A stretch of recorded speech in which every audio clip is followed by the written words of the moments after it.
Before I hand things over to our host, we would like to thank Dr. Lisa Roy, Executive Director of the Colorado Department of Early Childhood, for being here with us today. With over 30 years of experience, Dr. Roy continues to reshape early childhood education across our state. We recognize her steadfast support of critical programs like PAT, HIPPY, and VRIM that strengthen families and support child development. Dr. Roy, we're deeply grateful to have you here and thank you for your tremendous leadership and commitment to Colorado's children, communities, and families. Thank you, Jackie, so much. I am honored to be with you today. I did run a hippie program at Clayton Early Learning for 3 years. We collaborated with parents as teachers, now running the new Department of Early Childhood, which will be 4 years old on July 1st. We support 11 evidence-based home visitation programs and just appreciate the partnership. I also know this is home visitation week, so we are posting on our social media, including Facebook, and I just wanted to share a quote with you. I saw firsthand the power of home visiting, supporting both home visitors and families through GED, citizenship, the Child Development Associate, and English classes. It was a community where everyone grew and benefited from the experience. So I do know that your home visitation programs do a lot to support families, and you do it based on what their needs are in your community. So thank you for all you do, and thank you for allowing me to be here today. Delighted to introduce myself. My name is Nelson Galicia. I am actually very happy that you guys reached out to me. This is like my sixth event, if I'm not mistaken, and I'm really happy about it. Thank you. This is kind of different, but we're gonna make it fun. We're gonna, try to have a good time, and obviously, it's gonna be very important for you guys. And thank you for being in the celebration, and thank you for accommodating. Okay. Now, I am a real estate agent here in the state of Colorado. I was in media for like 13 years. That's how I found out about all these amazing programs, and it's just great being here.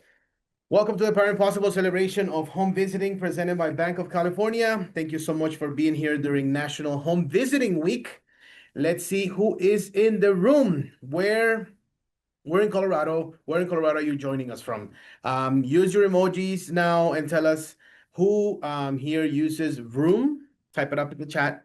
Also, tell us who's here from Hippie, who is here from PAT, and also any funders, board members, or state representatives in the room. All right, cool. Now, again, thank you so much for your support, and thank you all for being here today. Now, I am excited to introduce today's speaker. Tanea is an accomplished author, singer, songwriter, and poet, an enrolled citizen of the Duckwater Shoshone Nation with Southern Ute and Pyramid Lake Paiute heritage. She holds degrees from Stanford University and the University of New Mexico. Through storytelling, song, and poetry, Tanea explores themes of healing, love, and purpose, what she calls heart work. She believes storytelling is medicine and that our voices are a source of power. That is very powerful. Please, ladies and gentlemen, give it up for Tanea. Welcome. Good morning, everybody. Thank you so much, Nelson. Thank you all for the work you do. I am grateful to be here. I was raised in Ignacio, Colorado, so down in La Plata County. So I went to Head Start, kindergarten, graduated high school, where my family still lives. I spent about 13 years working for an Upward Bound program at CU Boulder, so spent some time up there in that area as well. And now I live in Albuquerque, but I'm so excited to be able to share with you all today. I'm going to be sharing a presentation of mine with you all, just to do some storytelling, to uplift, and just thank you all for the work you do. I'm going to talk about this concept of just living life wholeheartedly and letting your heart work lead you. I believe each of us was born with purpose, with intention, with this light that was put into us. and we're meant to ignite that light during our lifetime here. And I feel like that is our heart work. It's the work we were born with, it's the work that was placed in our heart to do.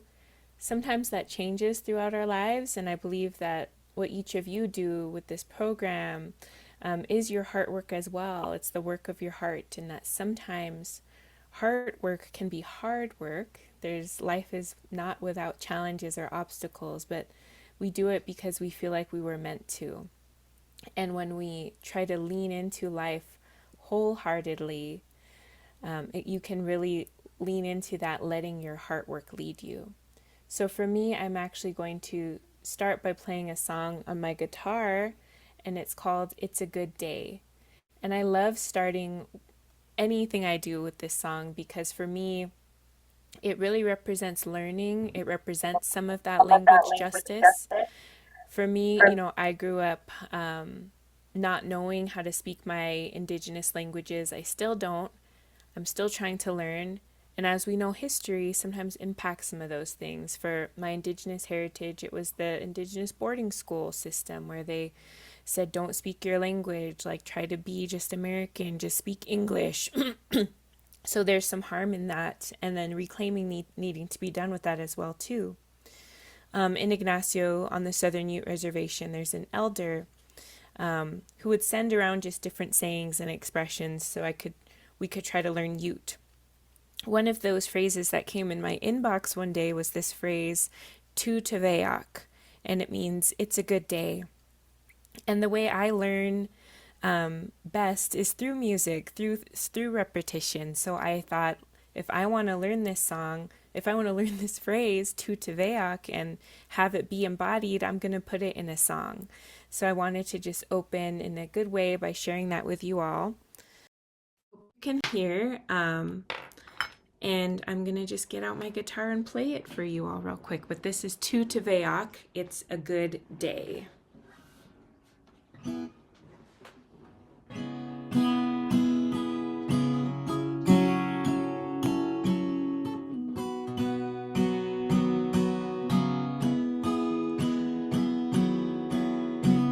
Woke up this morning to greet the day, lit my sage to give thanks and began to pray.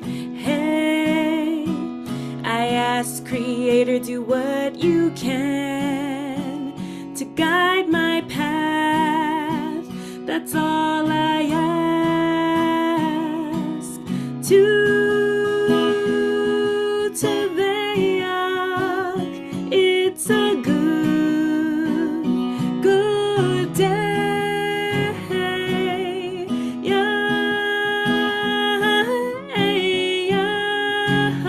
to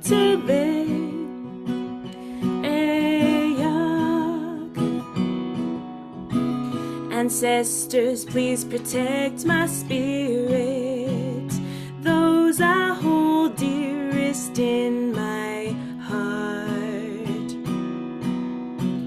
If there are wounds, help me heal them, so others know love even for a minute. To Teveak, it's a good day.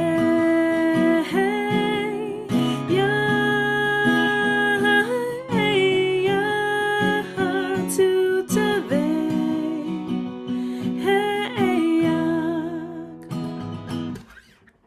So that was tu Teveak.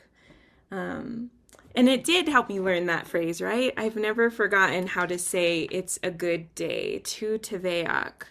If you like that song or you're interested, I do have it in my first album on Spotify and Apple Music and such. But for me, I feel like it's so important to really use all the tools we have, right? And I'm sure that's what you all do in your curriculum as well, whether it's visual or kinesthetic or like auditory learning. For me, that's how I embodied that song. And it has this phrase, if there are wounds, help me heal them, so others know love, even for a minute. And I wanted to highlight that part because I really do believe, each of us, no one lives life unscathed. We each have different things that have impacted us and impacted our hearts. And it's how we use sometimes what is painful to transform into power, to transform into strength. When I think of that concept wholeheartedly, I had the parentheses around the whole, because I really do believe each of us was born with a hole in our heart. There's this native author that expresses it better than I, but he says in one of his books, he says, "I have to tell you something," I said. "I'm not going to lie. I have to tell you, I have this God-shaped hole in my heart." And I think you do too. And I do believe that each of us was born with this hole, whether it's a universe-shaped hole, a creator-shaped hole. For some of us, that hole presents differently. It might show up as feeling unlovable or not good enough or unworthy. And sometimes ourselves or the people we meet, we might try to fill that hole with not the healthiest of things, right? Some of us, it could, or it could be over, binge watching TV or desensitizing, doom scrolling on our phones. Some it could present more differently as, I know I have personally tried to fill my God-shaped hole at different points in my life with alcohol, and then with overworking, being a workaholic. And it's really trying to navigate that God-shaped hole, navigate what it's like to live in a world that doesn't always show its love for us, and how we support others in that journey as well, which I know you all are doing a beautiful job at doing that and helping support people in the ways that they need most to help raise up our future generations. So maybe that whole is less burdensome for those who come after. That's about healing. That's where the healing in that heart work comes. And so for me, some of the ways I've navigated that God-shaped hole are just with these different tenets. And I'm calling them our guideposts to living wholeheartedly. And the first one is this concept of words as seeds. My mom always says to think of words like seeds. And she says this because once you say something, it's like planting a seed in your life or in someone else's life. We have to be careful of the seeds we plant, right? Because our words can do harm and they can also uplift and empower. I use this expression when I'm teaching adults how to not bully each other in the workplace, and when I'm teaching children about how not to bully each other as well. Because when we think of words as seeds, how are you using the words you have to plant something positive in someone else's life? We all are human beings. We might get frustrated. When I tell children, you might be on the playground and you might be frustrated or angry with someone, and you might say, "Oh, you're so stupid," or "You're so fat," "You're so ugly." And you go off and you keep playing, and you might forget you even said anything, but without realizing it, you planted a seed in that person. And they're going to recess or lunch or home, and they're thinking those negative things about themselves. And sometimes those words, those seeds take root, and they grow into some of these things that we struggle with later on in our lives. So it's best to think about our words as seeds. What are you planting with intention? What are you planting that can grow into something beautiful for somebody? And I want to just share for us as well, again, because being of service is beautiful. It can also be challenging, but to make sure we're planting positive seeds in ourselves as well. Because sometimes we might not apply for that promotion, or we might not want to apply for that grant because we're thinking, "I'm not going to get it anyway, I'm not good enough." But that's just another sneaky way of planting unhealthy seeds in our own lives. So we have to really take care about the words that we're using in our lives and in others as well. I really want to just share how much having someone plant positive seeds can be life-changing. For me, when I was, ever since kindergarten, my grandparents told me I was going to go to college. Specifically, I was going to go to Stanford University. I had never been to California at that time, didn't go to Stanford, didn't know how hard it was, but they said, you're going to go to Stanford, you're going to become a lawyer. So this is me in fourth grade saying, I was good at math, wrote poetry, that I had these expectations, that I was already planning to go to Stanford. I don't know what happened with the good at math thing, because I'm not good at math at all now, but I do still do the poetry. But I'm grateful for my grandparents and my mom and really my community, like my mom surrounded me with different adults and mentors and elders who all told me one day my people would need me. And those seeds started to grow into this garden that I then found the tools to help nurture, to take classes I needed to do the things I needed to try to prepare me for college. And I did end up going, and I graduated from there. And so I'm always grateful for those positive seeds. But I have also seen on the other side just the impacts that those negative seeds can have as well. Because my family told me I was going to be a lawyer, I loved to argue. And I would watch movies about lawyers, even though I was probably too young to watch a lot of them. One of these movies was this film called A Few Good Men. And it starred Tom Cruise, this young lawyer, and Jack Nicholson. And it was like a military case. But what I loved about it was one of the end scenes of the movie. Tom Cruise has Jack Nicholson on the stand, and he's grilling him. He's trying to get him to slip up. And he says, I want the truth. And he says, you can't handle the truth. And I loved watching that part over and over, because growing up, I really thought that as long as you were truthful and lived your life in a certain way, that there would be justice in the world. And as we know, that's not always how things are. It's why we prepare ourselves. It's why why there is so much struggle and heartache, particularly living in the times we're in sometimes. Like, it's not always just. And I feel like we learn some of these lessons in so hard ways. So because I wanted to be this lawyer, because my mother raised me to speak up when I saw injustice, I have this memory. When I was in third grade, one of my best friends, he and I did everything together. We would read books, we would dress the same. These are old school days when the phone was connected to the wall. We would call each other every morning and plan how we were going to match. But we did everything together. And so in third grade, we were in this advanced reading group, where you read the books. I think Pizza Hut still does it, and you get the free pizza if you read enough books. And so we were always trying to get that pizza. And my friend, he had different health issues. He had different things that his parents struggled with, things I do not know if our teacher was aware of or not. I wish he had had more of an advocate. But there would be times where he would have to leave school for just periods at a time. And I remember one time he missed school for several weeks. And when he wanted to come back to school, he tried to get back in our advanced reading group. And I distinctly remember our teacher saying, you can't be in this group. You've missed too much school. You're too far behind. You're not smart enough to get caught back up. And I'll never forget that moment, because I raised my hand and I said, Miss Christensen, like, I'll help him. He lives right by me. Like, I'll help him get caught up. Can he please stay in our group? And she said, Tanea, as soon as I said you and him couldn't be in the same group, I saw wheels a turning. You can't help him. I said he's not smart enough to get caught back up.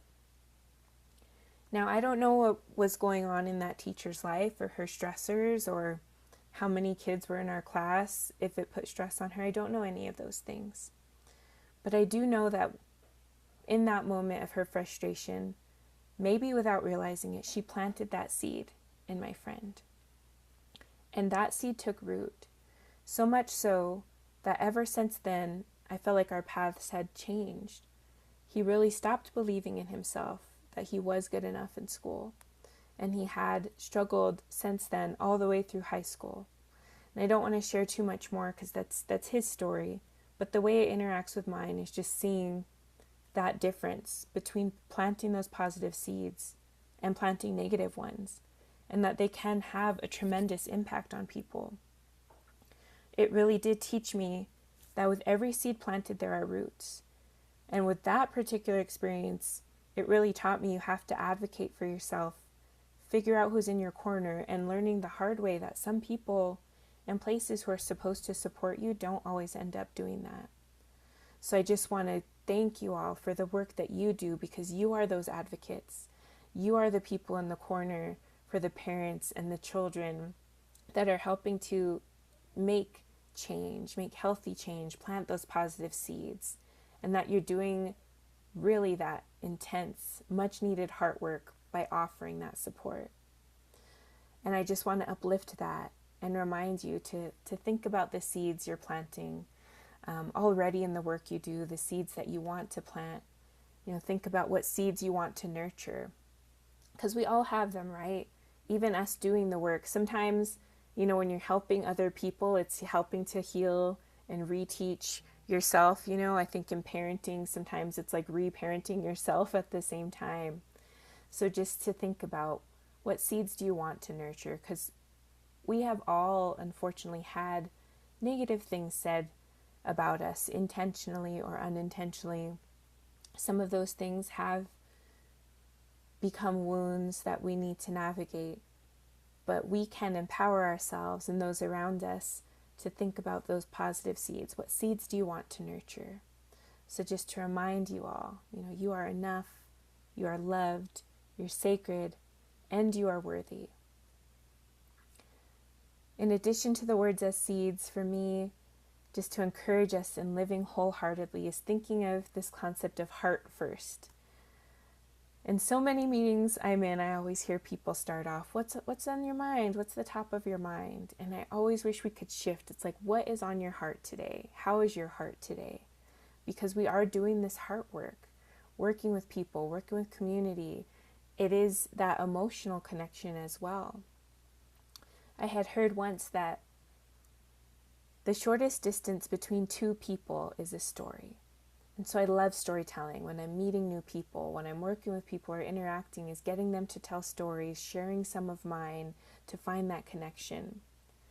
But I also had heard that the longest distance we'll ever have to travel is the 16 inches between our head and our heart. It's because sometimes our head tells us one thing, our heart tells us another, and it's really trying to navigate that distance, which sometimes gets muddled because of past hurts or because of wounds, because of those negative seeds, because of trauma, because of those things. And so just encouraging us to think about that distance. How are we entering spaces heart first? And to think about walking into the room that way. Sometimes if we have stressful situations at work or maybe with people we're visiting, we might feel unprepared for what we're going to have to handle. It's just really grounding ourselves with that power of breath, putting our feet on the earth, reminding ourselves that we're connected to something bigger than ourselves, and to walk into the room like Creator sent you, like God sent you. Walk into the room first, heart first.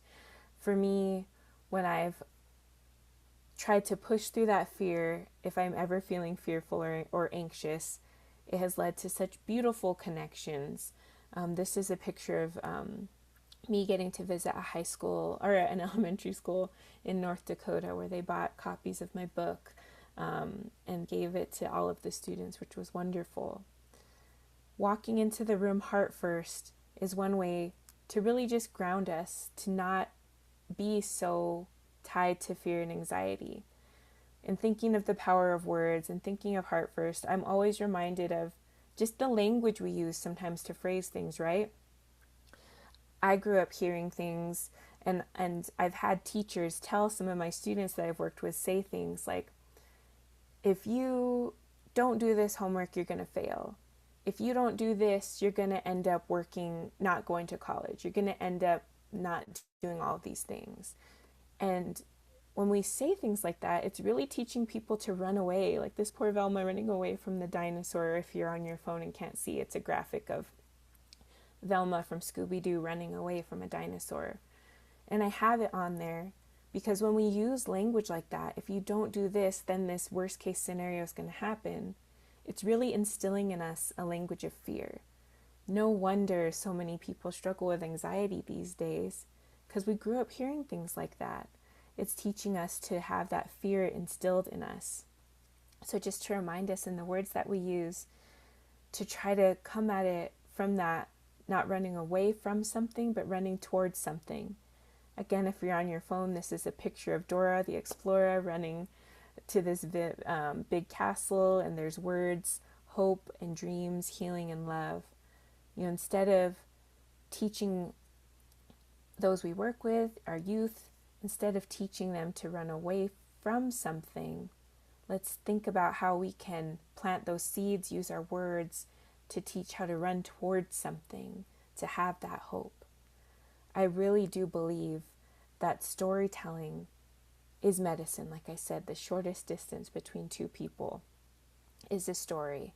And just to encourage you to continue telling your stories to those you work with as well. I feel like it does help create this different connection for all of us to help us see each other in different ways.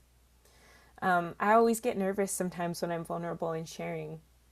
And I always feel like sometimes I'll get those little God winks or little universe taps to show like, all right, this is the right path. Sharing with high schoolers is one of the most intimidating things. Adults love it. Little kids love it. They'll ask the most crazy questions. High schoolers, it's tough. I was visiting these schools in northern Nevada and I was just like, I don't know. I don't know all the lingo of Rizzy, Raz, or any of those things anymore. So I don't know how my work is landing. But a student, she came up and gave me this note afterwards and said, and for those of you on your phone, it's a picture of a note that says, thank you. It helped me. So even on those days when you might feel like, I don't know if I'm making a difference, I don't know if I'm making an impact, I just want you to know that you are. If you need that sign, let it be this talk right now, me telling you what you do makes a difference. Even if you don't get those thanks all the time, you are making an impact.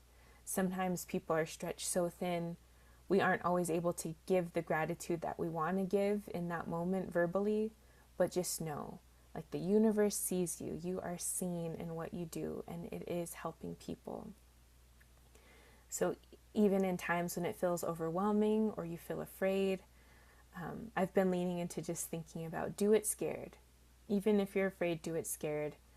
In my own trying to reframe things, instead of thinking as something like fear to be afraid of, I think, how can I run towards fear? So I tried to make it into this acronym, FEAR, fiercely embrace ancestral resilience. Because when I'm afraid, I want to think, what would my grandmother do? My grandmother who went to boarding school and, came through still loving, still kind, still speaking her language.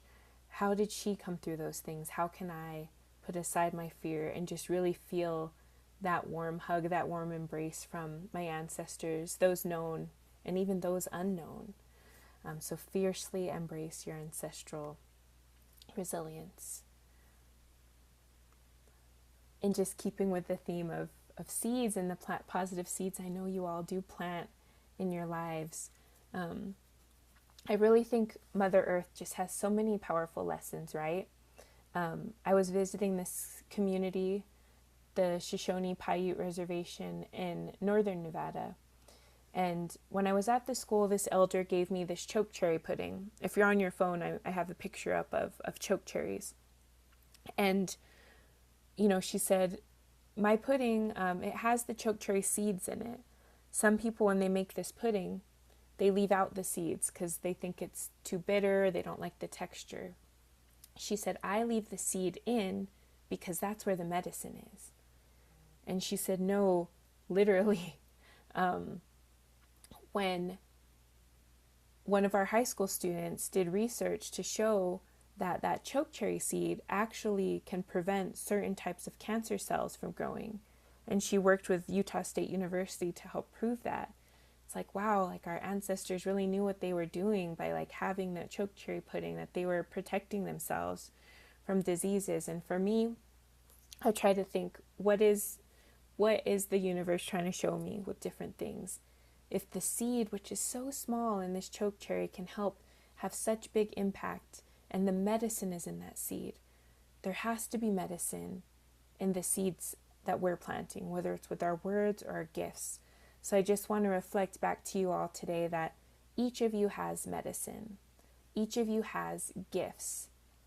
Each of you has a medicine that you bring. Nobody sees through your eyes, through your experience, through your perspective.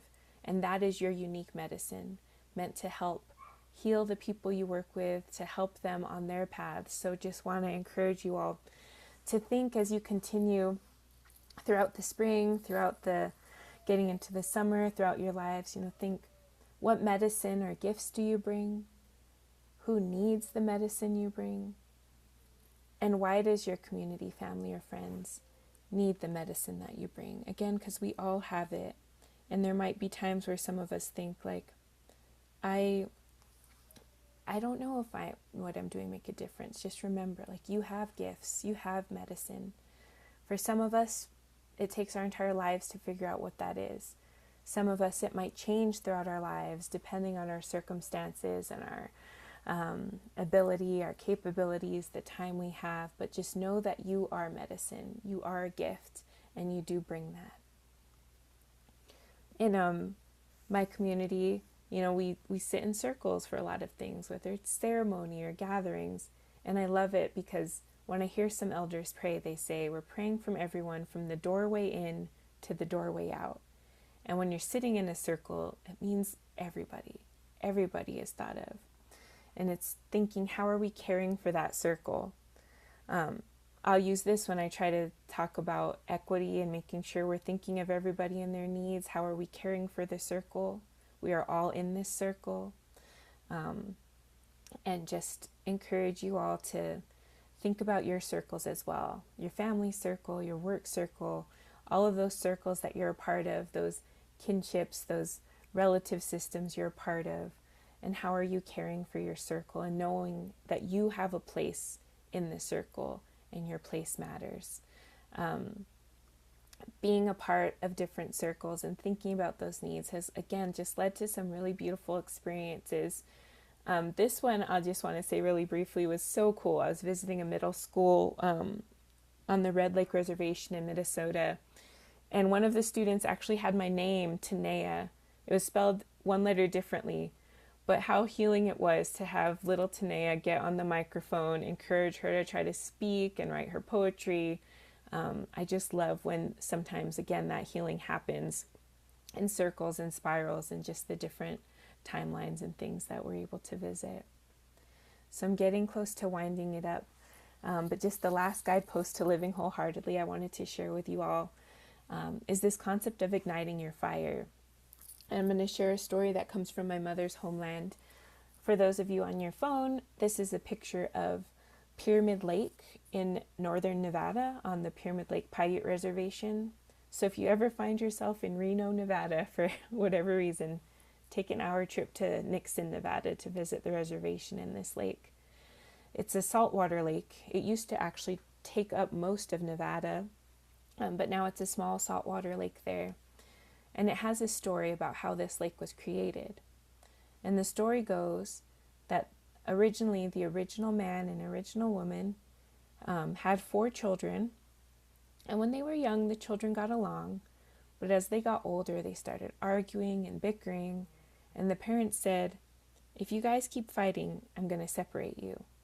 And sure enough, as we humans do, they kept arguing and not getting along. And the parents said, all right, we're going to send 2 of you to the north and 2 of you to the south. When you get to where you're going, make sure you light your fire so that we know you're okay. Days pass, time passes, and they see a fire lit in one direction, but they never see the fire lit in the other direction. And because the mother didn't see the fire lit in the other direction, she didn't know if her kids were okay, so she cried so many tears. She created this lake in the middle of the desert, and her sadness turned her to stone. And when I was younger, I used to really relate to that stone mother. I thought so many things have happened. I feel desensitized. I feel like I can't cry when I'm supposed to. I feel like I too am made of stone. Is this what I've inherited? That ancestral memory. But when I thought more about the story, I thought, wow, this mother, this parent, she really made the greatest sacrifice a parent could give. She sacrificed herself to become to stone and made this lake out of tears so that her children and her children's children and our people would always have a way to navigate healing and sadness. Many of us, I say this because many of us grow up learning how to swim in this lake. And if I believe the story, I'm literally swimming in tears. And I think that's such a metaphor for life, because again, none of us lives a life unscathed, without pain or without sorrow. Inevitably, there will be things that make us cry. But how do you not drown in your sadness? How do you keep swimming? And I thought, wow, that mother, she gave us this tool so we would know how to swim through our sorrow, so we would know how to keep swimming. And it made me think of this story in another way. There's that part where they said they wanted their kids to light their fire so that they knew they were okay. And I really, truly believe each of us is put on this earth to light our fire so that our ancestors know that we are okay. For me, that is the power of heart work, is igniting our fire so that our ancestors know we are here, alive, breathing, dancing, seeing, and being all we prayed for. That is living wholeheartedly, not letting those hurts and harms own you, but use it in how we're connecting with people, how we're uplifting, how you all are already doing this service work and doing the trainings you need to do, and doing all of that extra labor because it doesn't feel like labor to you. It's what you feel like you've been called for. That's the power of heart first heart work. So I wanted to end there and just also say, I just published my first children's book. If you're interested in it at all, just look up my name. It's called I Tell You That I Love You. Thank you for letting me be here to share space with you all, to share stories and songs. And I'm just so grateful that people like you exist in this world to do what you're doing, to help serve the way you serve. And I hope that you continue to get those affirmations, those glows, those blessings, because you're really putting the blessing out in the world. And I hope it comes back to each of you so many times over. But thank you.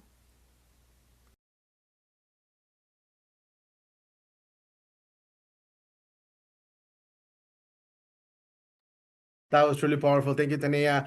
Wow, I loved it. Thank you very much. It really means a lot. Even for me that I have to like kind of educate my clients, it just hits. So thank you so much.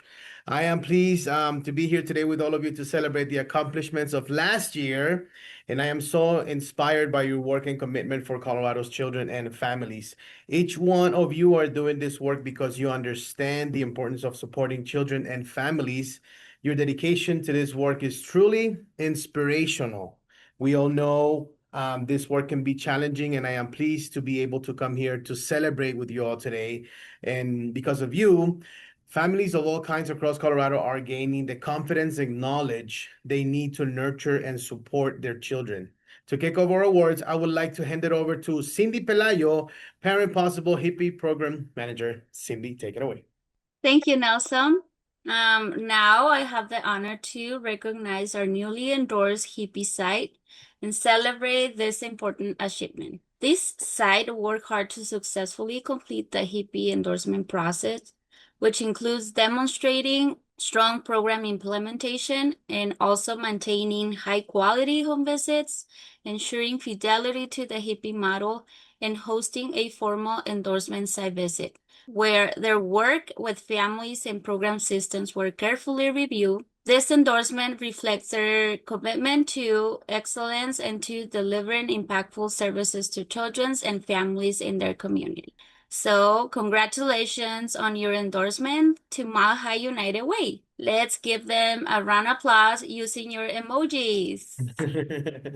Now it is my honor also to present our first award winner, recognizing dedication and impact in our hippie community. The Bernice Frieder Hippie Home Visitor of the Year Award. Bernice was born and raised in Colorado, and in 1991 she brought hippie to the state. She was passionate advocate for families of young children and was said to be tiny in stature but titanic in spirit. We are pleased to honor Bernice by presenting this award to a hippie home visitor who displays the same spirit and commitment to families in Colorado. So congratulations to Avelina Orsuna Rojas.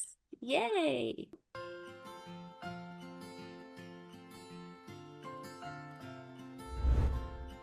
Avelina has been with our program for just almost 4 years now, but she has carried the largest caseload of all new visitors for the past ongoing 4 years. She feels like if I can impact one more family, I can make another family, parents fall in love with teaching their children and learning together.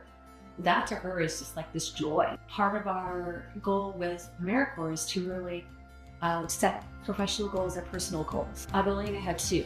I want to become a U.S. citizen, and I also want to learn English in a more proficient way. She wanted to get her citizenship within a year, and she scheduled the test. She's like, I'm not ready for it, but I'm going to put it on the calendar. She worked so hard, but it was her proficiency in English that was really holding her back, that she had a little self-doubt. She asked me if she could engage the team during role play and during their staff meetings. They would quiz her and talk to her more in English and make her speak English. And our team wrapped around her like a big hug. By the summer of 2023, she drove down to Denver and came back with her citizenship. What has happened after that is even more inspiring. She's an advocate in the community, and she brings women together, and she shows them these resources, and she's able to say, if I can do it, you can do it. I see her empowering and being that same way with her children. You think you can't do this? I believe in you, and I want you to believe in yourself. She carries a lot, but she takes a moment to check on everybody else. That our community would be closer and we would know more people if we all had a Miss Avelina in our lives.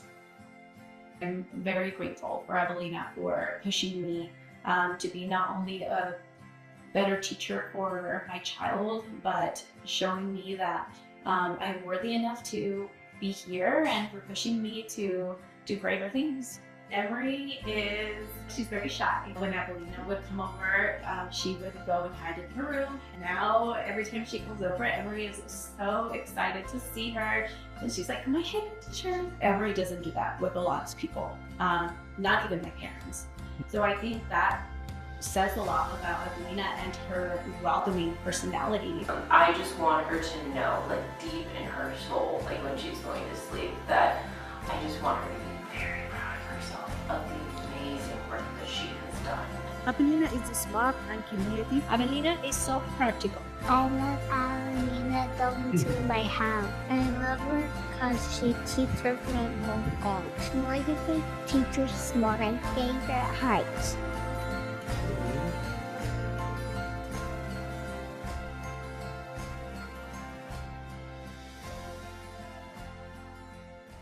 Wow, thank you, Cindy, and congratulations, Avelina. Muy merecido. Gracias por todo el trabajo que hace. Next up, one of my favorite person. I've known her for a while, and thanks to her is that I found out about this program and everything that you guys do for the community. So thank you very much. Next up, Parent Possible PAT Program Manager, Indira Galaviz. Buenos días. Buenos días, Nelson. Hi, everybody. Good morning. Congratulations to the Hippie winners. Thank you so much. We're proud of you. Next, we are pleased to announce and recognize our 2025 Blue Ribbon affiliates. The Blue Ribbon endorsement reflects a strong commitment to the Parents as Teachers model. These sites have demonstrated high-quality implementation, met all the essential requirements, and shown consistent work toward the quality standards. These endorsements of quality, it is an 18-month process. That includes a comprehensive self-study, submission of detailed documentation, and a rigorous review to ensure full alignment to the PAT essential requirements and quality standards. This is not a simple process. It takes time, it is structured, and it takes dedication from the entire team. We are truly honored to welcome our 2025 Colorado PAT Blue Ribbon affiliates to this group. Bright Futures for Early Childhood and Families, Colorado Springs School District 11 Adult and Family Education PAT, Community Partnership Family Resource Center, Early Childhood of the San Luis Valley, Huérfano en Las Animas County Early Childhood Advisory Council, and La Plata Family Center Coalition. Thank you so much for your dedication. Please, please support them in the chat with emojis and your appreciation for their work. Congratulations to each of you.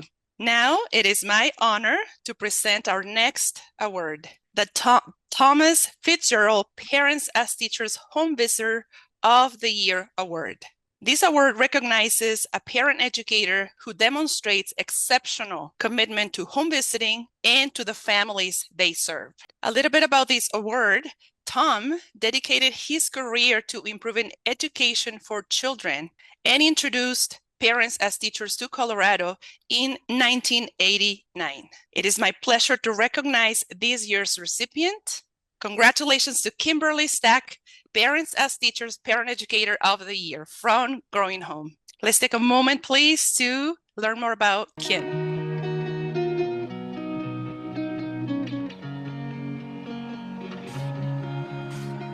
Kim is one of our parent educators, now actually our lead parent educator for our Parents as Teachers program, and she's probably one of the kindest people that I know, honestly. She brings this kindness and this caring that can be really hard to find sometimes. When the world can feel really hopeless, working with someone like that just kind of gives you faith in humanity again. And she puts her heart and soul into everything she does. Early on, after she was hired, she was visiting an unhoused family in the tent where they lived. And she was upset if they weren't there. There was a no-show and she would be concerned. Kim was visiting a family. She realized, Mom was really concerned because they were probably going to be getting evicted. She has an elderly mom she was taking care of and a child with special needs. And Mom was really afraid to be evicted. And Kim shared this resource with her of AdCare.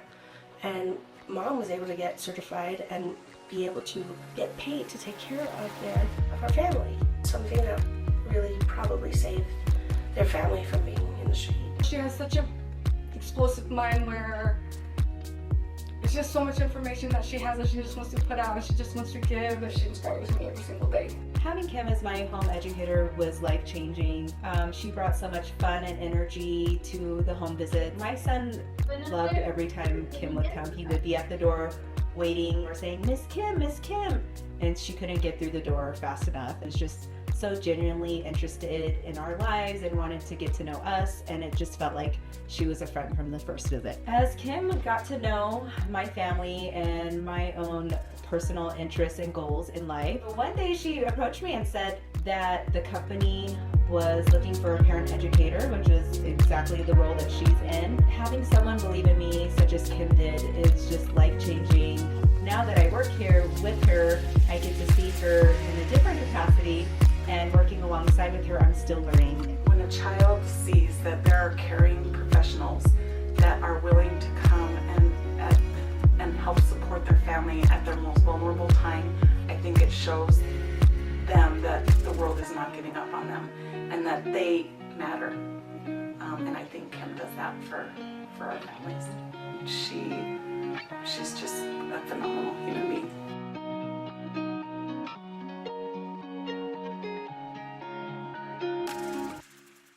I would like to pass it to Shelby Jones, Room Program Director, who will tell us more about Room Champion Award. Shelby, take it away. Thank you, Nelson. And yes, our next award is the Vroom Champion Award. As you all know, the Bezos Family Foundation created the Vroom program nearly a decade ago, actually 10 years ago, and it has continued to become a more and more important aspect of our work at Parent Possible every year.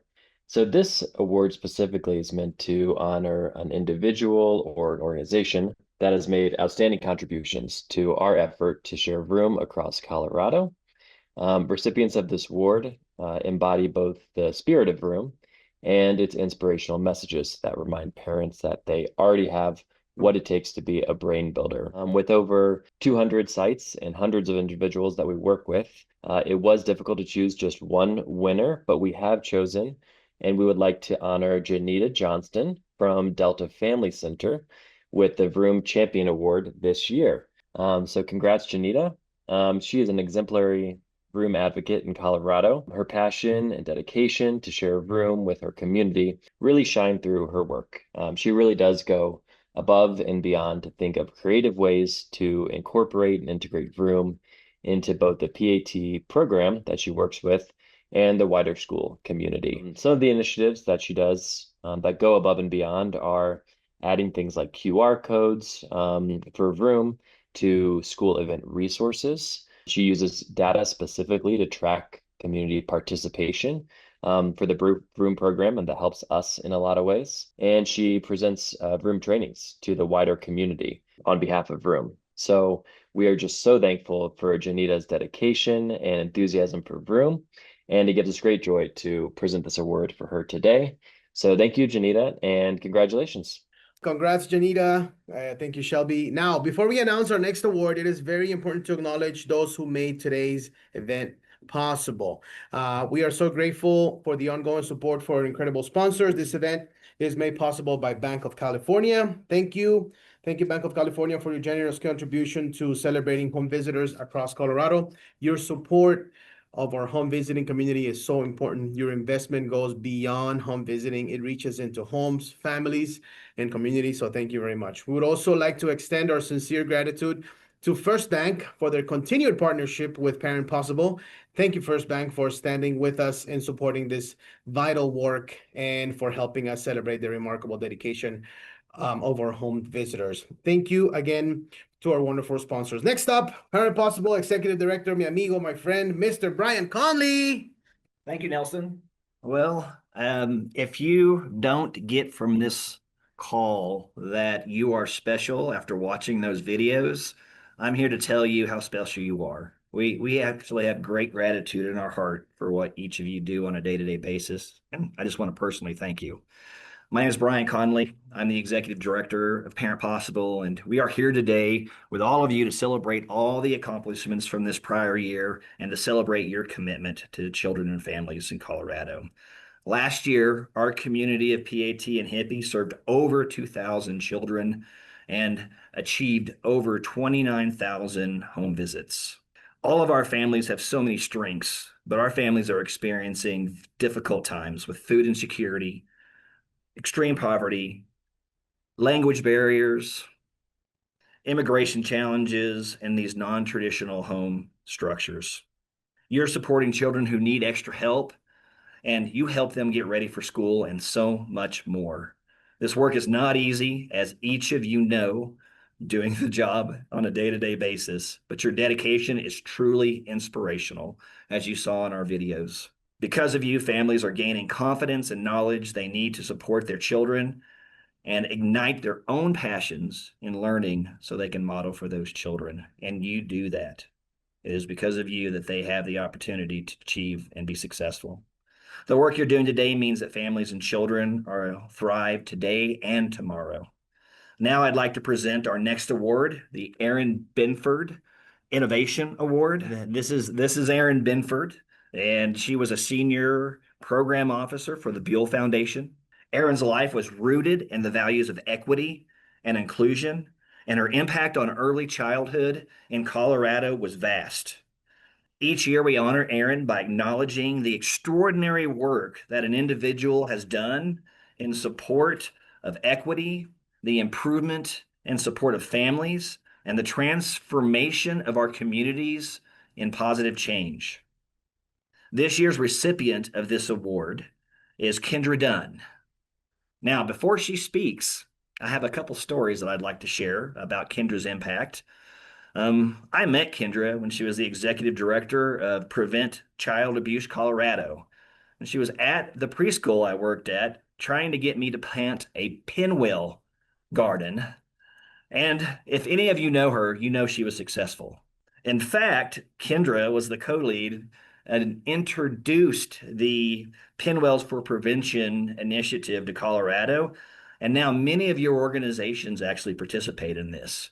And if you do, please give her some applause and love for launching this in Colorado close to 2 decades ago.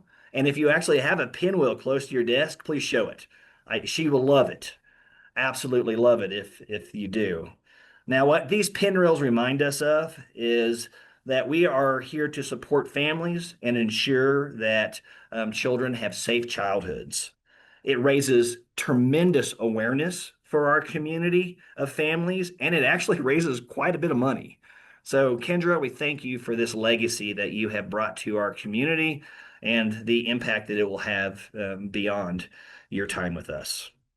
Also, one of the most profound things that Kendra has done for us was around her impact when she was the Director of Community and Family Support at the office, now Department of Early Childhood. Kendra was the co-creator and one of the first leaders of our Home Visiting Investment Task Force. And under her leadership, the task force leaned in to our Colorado-specific home visiting models, ensuring that choice of model was a priority in Colorado, that increased access was a priority in Colorado, and most importantly to us, that workforce was a priority. You were a priority. And she knows that the work that you do is what actually makes what we do work. And so through her efforts and the people that she supported and the system that she is a part of, they embedded you into that system. And one neat example of that is just the recent retention bonuses and tuition reimbursements that have gone out over the last 6 months that hundreds of our home visiting community have benefited from. And so, Kendra, we thank you for your individual contribution to the home visiting community, and it is profound. But more importantly, your co-creation and leadership within home visiting systems will be a lasting testament to your impact on us and the families we serve. Kendra, we thank you for being a model of leadership and co-creation in our community. Please accept this award on behalf of all of us. Thank you so much to Parent Possible for this incredible honor. To be recognized by an organization that is so critical to advancing home visiting services here is deeply moving. It's especially meaningful to receive this award named for Erin Binford. Erin's legacy reflects an unwavering commitment to families, to meeting them where they are, honoring their strengths, and walking with them from the very beginning. That commitment is something that I've tried to carry throughout my own career, and I'm humbled to be connected to her name in this way. My passion for home visiting was cemented early in my career, working alongside Healthy Families DC. I saw firsthand the transformative power of support when families are not only just helped, but truly seen. I witnessed the power of the special relationship that home visitors have with parents, how trust is built, how confidence grows, and how hope takes root. This experience also taught me the necessity of building on existing strengths, to recognize and build on the inherent potential within every family. Home visiting programs like Parents as Teachers and HIPPY are proof of what is possible when we invest in whole family approaches. When I returned to Colorado, I was inspired to see that same commitment reflected here through organizations like Parent Possible.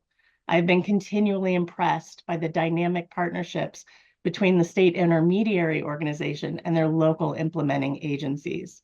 I have seen strong collaboration across home visiting models, and so I helped co-found the Home Visiting Investment Task Force.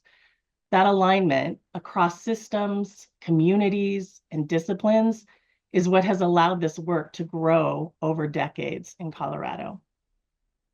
Throughout my career, one theme has remained constant: the enormous power of connection between individuals and in families, in communities, and at the state and national levels.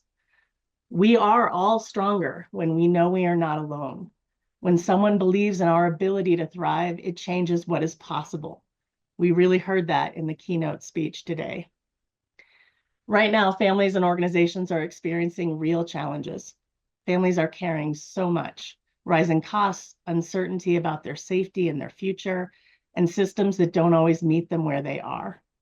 We see reductions in funding and growing pressures on the values that underpin this work, the same values that Erin Binford held so deeply.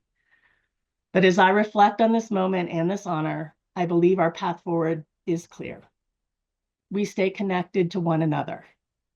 We continue to see and believe in the strength and resilience of families and of each other. We share hope, and we keep advocating for home visiting. In moments like these, it can be easy to feel like there's nothing we can do, that the hurdles are too tall.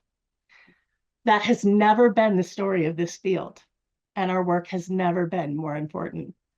So today, I challenge you. I will be asking as many of you as possible, what can we do now?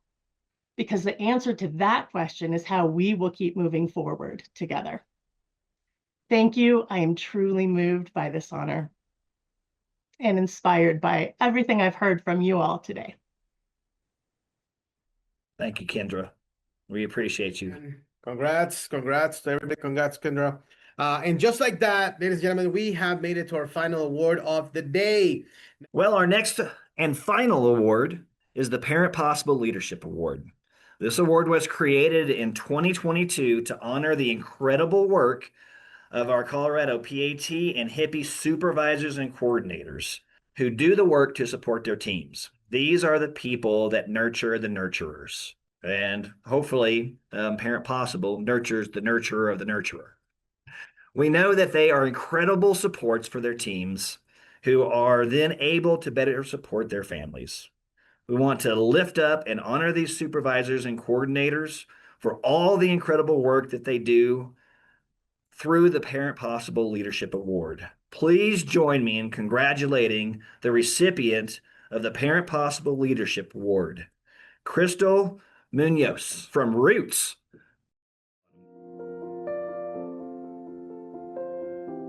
Yo creo que todo esto no se hubiera podido haber hecho sin la visión de Cristal. Hace tiempo Cristal nos compartía un sueño, ¿no? Ella tuvo un sueño de tener el propio espacio para Ruth. Y no dejó de insistir, no dejó de tocar puertas para que ese sueño se volviera realidad. La organización tiene la cultura que tiene, es lo que es por ese amor que Cristal nos pone a cada una de nosotros. No quiso quitar sus raíces de esta comunidad y hizo posible que Roots Family Center, como su nombre lo dice, permaneciera aquí en la comunidad, ¿no? Y que esas raíces que están, pues sigan. Ella está haciendo muchos impactos por aquí, por allá, por todas partes. Para donde quiera que dispara, impacta. Bueno, pues yo creo que una de las cosas que ha sido muy importante y que la gente lo reconoce, que puedo decir que la comunidad lo reconoce, es de que en Roots siento que todos vamos con un pensamiento o una forma de tratar a las personas con humanidad, con empatía, con respeto, y todo eso pues viene de Cristal. Yo he cambiado todo aquí. Yo soy otra persona, mis conocimientos han aumentado, yo he cambiado. Ay, la verdad que ella se merece y todos los reconocimientos, la verdad. Es una persona que es un gran ejemplo, no se da por vencida, está siempre tocando esas puertas, si no se abre una, ella sigue insistiendo, busca los medios. Si ella crece, todos crecemos. Si ella se siente triste, todos estamos tristes por ella. No solo cumple el sueño para ella, sino hace posible ese sueño para la comunidad. Es una persona muy fiel, es una persona excepcional, es una persona incondicional y es una persona muy empática. Gracias, Cristal, por todo lo que haces. Te queremos, Cristal.